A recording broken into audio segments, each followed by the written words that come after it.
Hello guys, it's kidchaor here from TeamDMD, bringing you a Nekroz deck profile with my boy Victor. Hello. Alright, Alright. we will be going on to the video. Alright, so to start off, I have 3 Nekroz of Bryonic. Essential, starts off your deck, searches you everything you need. That's about the end of it. Well, any monsters, that is. Then, we have 3 Nekroz of Colossus. Again, one of your main searchers searches your ritual spells. Then we move on to Nekroz of Valkyries. I run this at 3 simply because it's good draw power and it stops your opponent's attacks. Because in your hand, you discard it. When they battle, you discard it, you banish a Nekroz card, ends the battle phase. Whoop-de-frickin-do, it works. Alright, now to the 2-Os. Those are all the 3-Os, let's go to the 2-Os. We have 2 Nekroz of Trishula. It's a hand trap that prevents targeting, and when you summon it, it can banish from hand, field, and graveyard on your from your opponent. Bear in mind, you will have to have one of each. You have to have 1 field, 1 hand, and 1 graveyard target, otherwise the effect cannot go off. Now on to the 1-Os. We have Nekroz of Yugioh. It's your floodgate. Stops all monsters that were summoned from the extra deck from activating their effects. Simple, simple. Next, Nekroz of Gungnir. Anti-destruction hand trap, and it's niche when you summon it. You can just pop things on your opponent's turn by discarding a Nekroz card. It just works.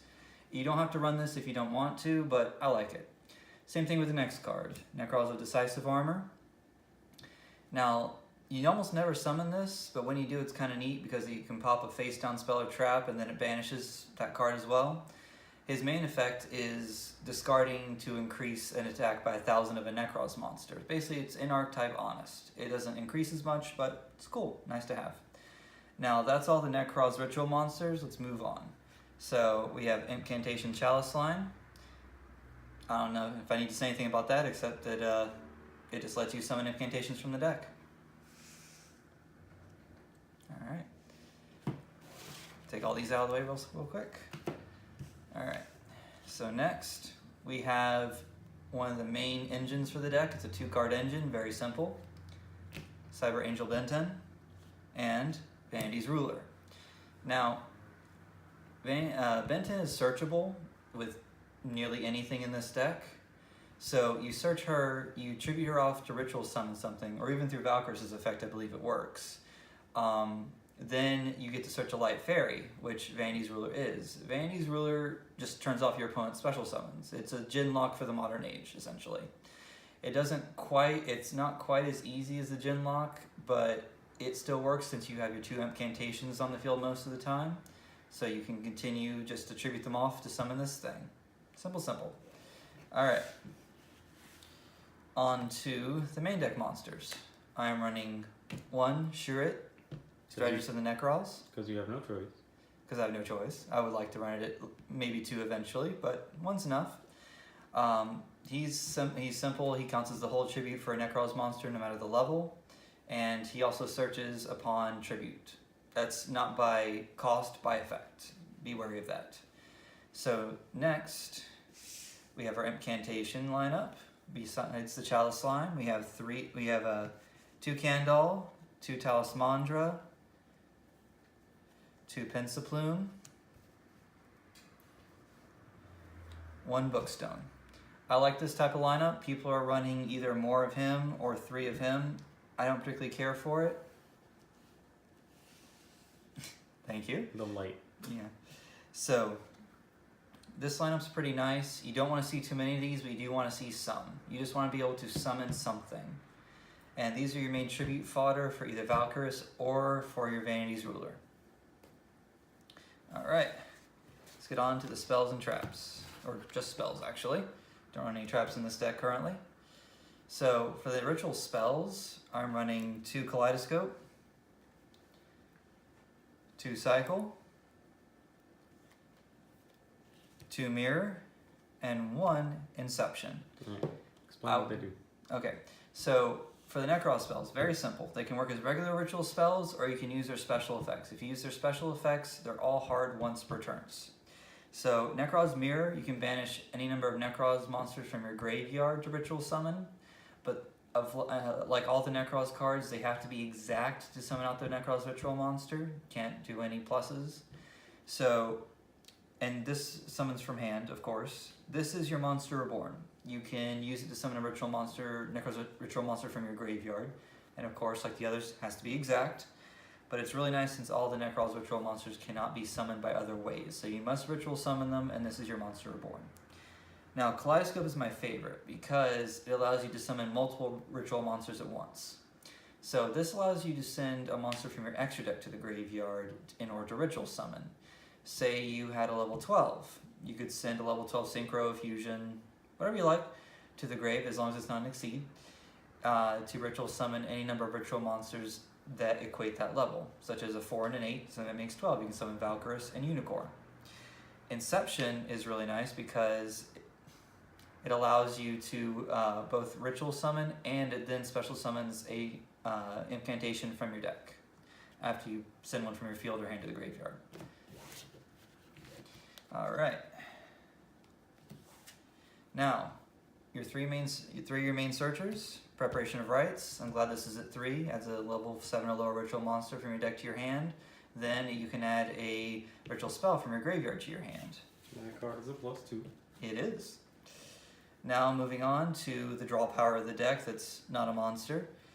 2 Extravagance. Now I pulled these during the sneak peek. I didn't think about running them until recently. They're pretty neat. Just draws you cards. Simple as that. And it doesn't make you hate your deck. Pot of Greed is a good card. Yes, It's the best Ash target in the deck. Next, 1 Rhoda, because you have to run it to 1, it searches. Whoop-de-doo. And 3 Called by the Grave, because having any of your combos interrupted really, really sucks. I really don't want to lose the game, the card. Yes. Now, onto the extra deck. And give me a moment, this will make sense in just a little bit.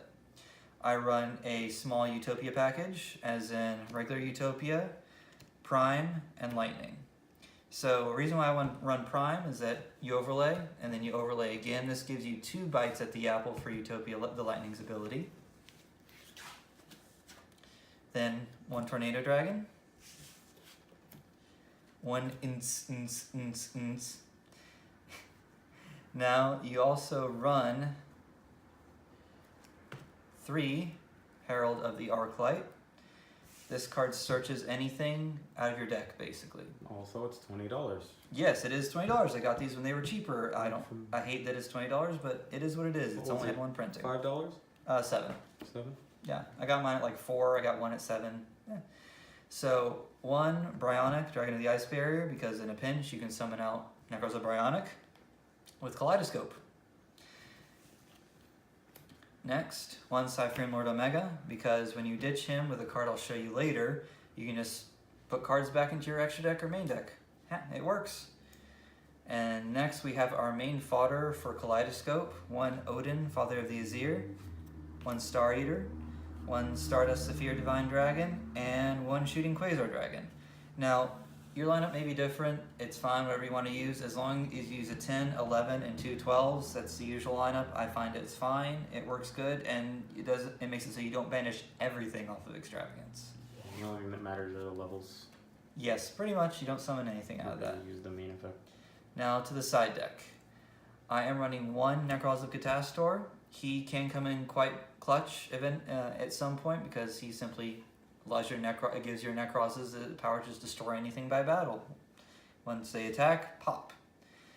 And I'm side decking Ash Blossom because if I go second, I don't really care about Call by the Grave at that point. I just want to stop my opponent's effects.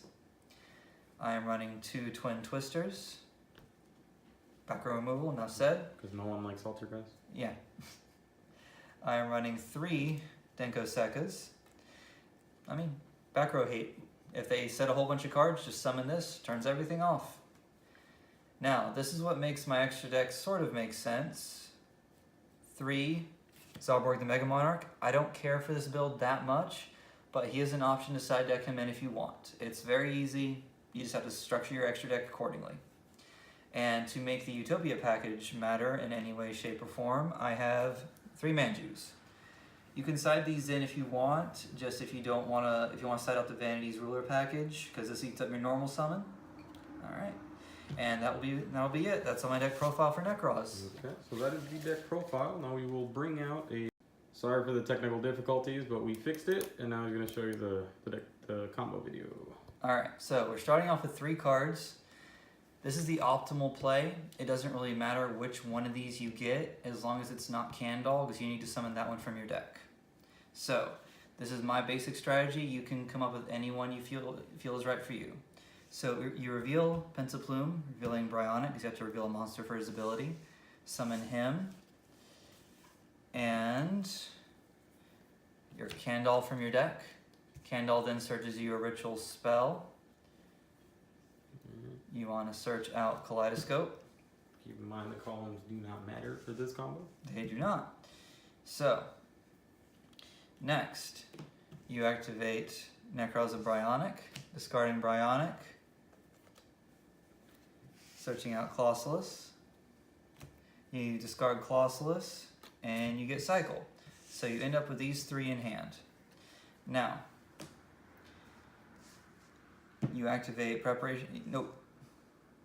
Yes, you activate Preparation of Rites, get Yugioh.